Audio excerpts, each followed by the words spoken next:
No shot, no gimmick, no gimme look. No plan, go get it, no giving up. No gas, get a mask like give it up. Gotta get it, gotta kill it like fill it up. No drop, no wait, no hold on. Cock back, let it go like so long. Black suit, black tie with a slow song.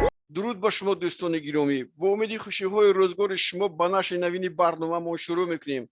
دو نفر بازیکنان دسته منتخب تاجیکستان و سابق استقلال دوشنبه وحدت حنانوف و منوچهر سفروف قریب بود که اولین جایزه خود را در حیطه دسته پرسپولیس به دست آورند. در واخوری سوپرجام این کشور پرسپولیس با دسته فولاد خوزستان روبروی هم آمدند و در نتیجه به مغلوبیت دچار شدند. وحدت حنانوف و منوچهر سفروف در دقیقه 72 واخوری به میدان آمدند.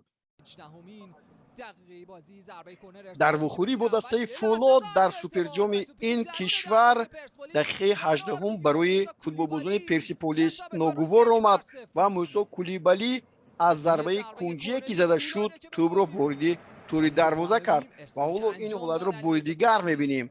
در این واخوری وحدت حنانوف سیدجلال حسینی را و همچنین منوچهر سفروف علی شجاعی را عوض کردند و طوری گفتیم این دقیقه 72 بود.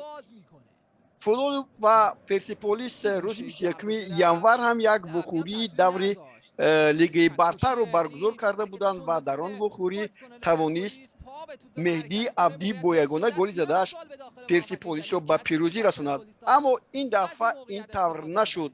وحدت حنانوف در این واخوری مهارتش عالی‌تر بود و چند لحظه نهایت ناقلای را از نزد دروازه‌اش دور سازد. اینجا سوت پایان بازی به صدا در میاد. برتری 1-0 فولاد. چمپیون فعلی تاجیکستان استقلال دوشنبه به موسم نو فوتبال آمادگی خود را ادامه می‌دهد.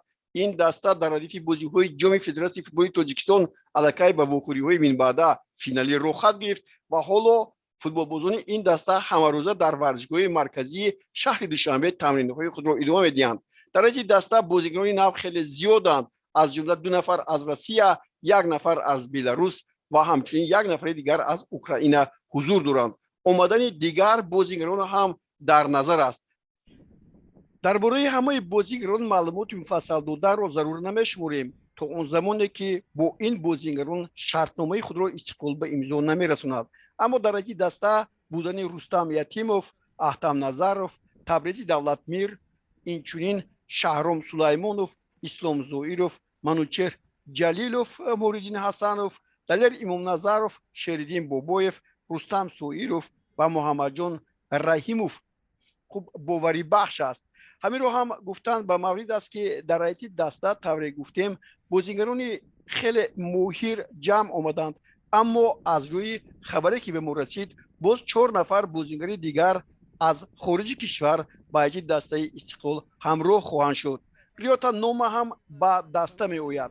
دسته استقلال به هر نوع از اون که در سال گذشته بسیار بازیکنان خود را از دست داد، اما دلپرانه و بازی‌های لیگ چمپیون‌ها آماده می شود.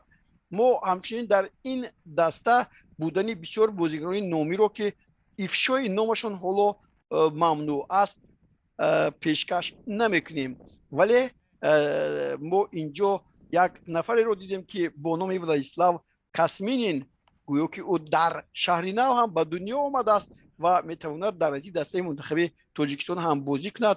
در موقع میشنکو بازی خواهد کرد. طوری خوب میدونیم دسته استقلال رو حالا زهیر جورابویف هم ترک کرده است و میشنکو هم از این دسته رفته است. از طرف دیگر یک بازیکن دیگر لارین هم این روزها از نظر بسیار دسته ها میگذرد. پیشتر در دسته چرنمورس از نظر مربیان میگذشت، از آنجا در کنار شد و حالا از نظر مربیان یک دسته ازبکستانی میگذرد و شاید به این دسته همراه شود و یا برگردد به دسته استقلال دوشنبه. در این برابر سرمربی این دسته ویتالای لیوچنکو تا هنوز به دسته همراه نشده است و در نظر است که روزهای نزدیک به دسته استقلال میپیوندد. در حیطه استقلال همچنین فوتبالبازان وطنی سیاد کووس شاه و علیجان کرامت‌الله‌زاده از کلوب مرکزی ورزش ارتش، علیشیر خولمرودوف از دوشنبه از نظر مربیان میگذرند.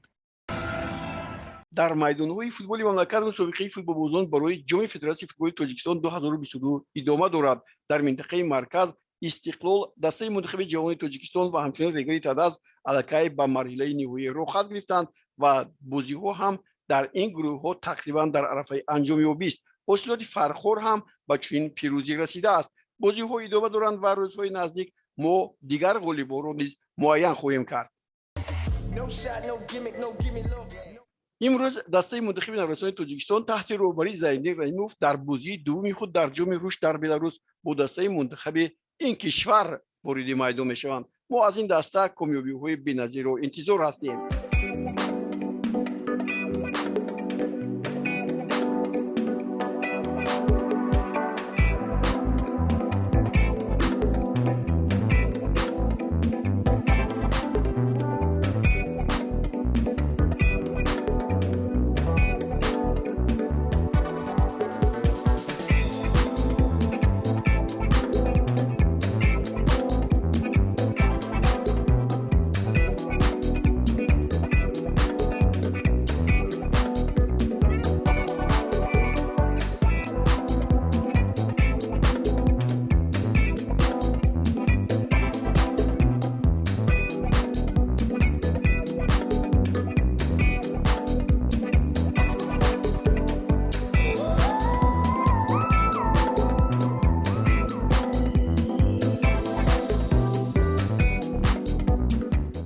قرعه‌کشی لیگ چمپیون‌های آسیا استقلال دوشنبه را بار دیگر با دسته الهلال عربستان سعودی که سال گذشته در لیگ قهرمان‌های آسیا عنوان چمپیونی را به دست آورد روبرو میکند و در یک گروه با هم قوه می‌آزمایند.